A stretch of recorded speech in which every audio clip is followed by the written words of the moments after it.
மலை. ஆம், நாம் இன்று பார்க்க போவது மலைகளை பற்றிதான். வான் கொடுக்கும் மலை அல்ல, மாறாக பூமியின் முளைகளாக இருக்கும் கம்பீரமான மலைகளை பற்றி. நாம் வெகு தொலைவில் இருந்து ரசித்தும் அதில் பாதைகளை அமைத்து வான் நோக்கி சென்று நாம் இந்த உலகின் அழகை கண்டு வியப்படைகின்றோம். ஆனால் ஒரு நாளாவது இவற்றின் படைப்பை பற்றி நாம் சிந்தித்து பார்த்திருப்போமா? வாருங்கள், சில நிமிடம் சிந்தித்து பார்ப்போம் சிகரத்தை தொடும் மலைகளை பற்றி.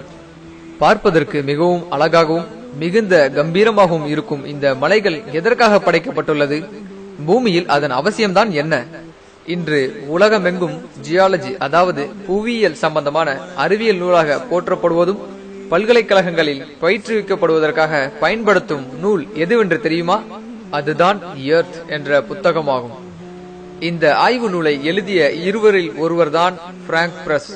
இவர் முன்னாள் அமெரிக்க ஜனாதிபதி ஜிம்மி கார்ட்டருக்கு அறிவியல் ஆலோசகராகவும் வாஷிங்டனில் உள்ள தேசிய அறிவியல் கழகத்தில் 12 ஆண்டுகள் தலைவராகவும் பணியாற்றியுள்ளார்.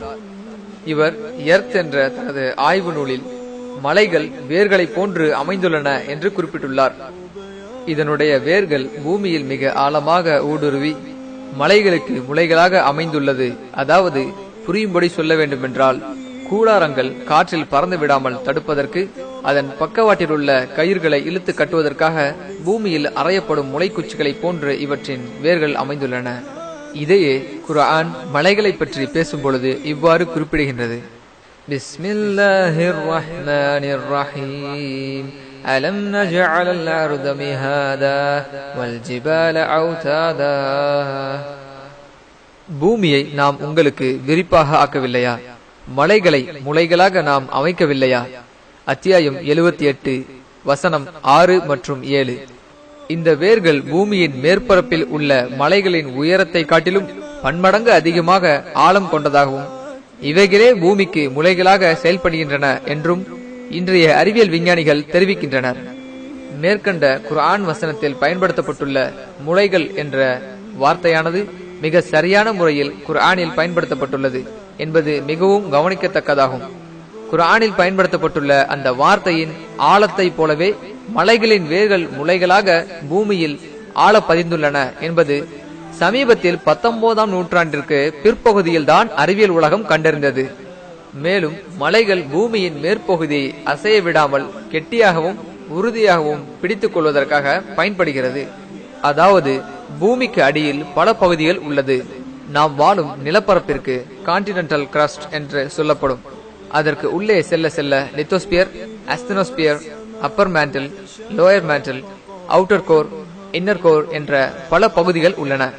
பூமி தன்னைத்தானே சுற்றி கொண்டும் சூரியனையும் சுற்றி வருவதால் நிலப்பரப்புகள் நிலைகுலைந்து போய்விடும். அதாவது தகரம், அட்டை, காகிதம், மரப்பலகை இவை அனைத்தையும் ஒன்றாக அடுக்கி சுற்றினால் இவை அனைத்தும் நிலைகுலைந்து சிதறி போய்விடும். அதுவே அந்த தகரம், அட்டை, காகிதம், மரப்பலகையை ஆங்காங்கே ஆணி அடித்துவிட்டு பிறகு சுற்றினால் அனைத்தும் சீராக சமமாக சுற்றும். அதுபோல பூமி சுழலுவதால் பூமிக்கு கீழே உள்ள பல அடுக்குகள் அனைத்தும் நிலைகுலைந்து பூமியில் நடுக்கம் ஏற்பட்டு நாம் யாரும் வாழ்வதற்கு தகுதியற்ற இடமாக இந்த பூமி ஆகியிருக்கும்.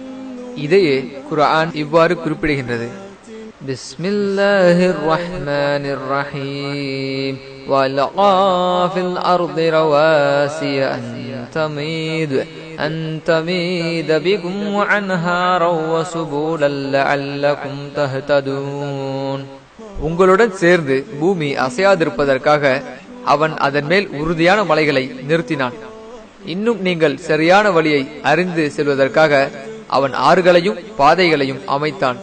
அத்தியாயம் 16 வசனம் 15.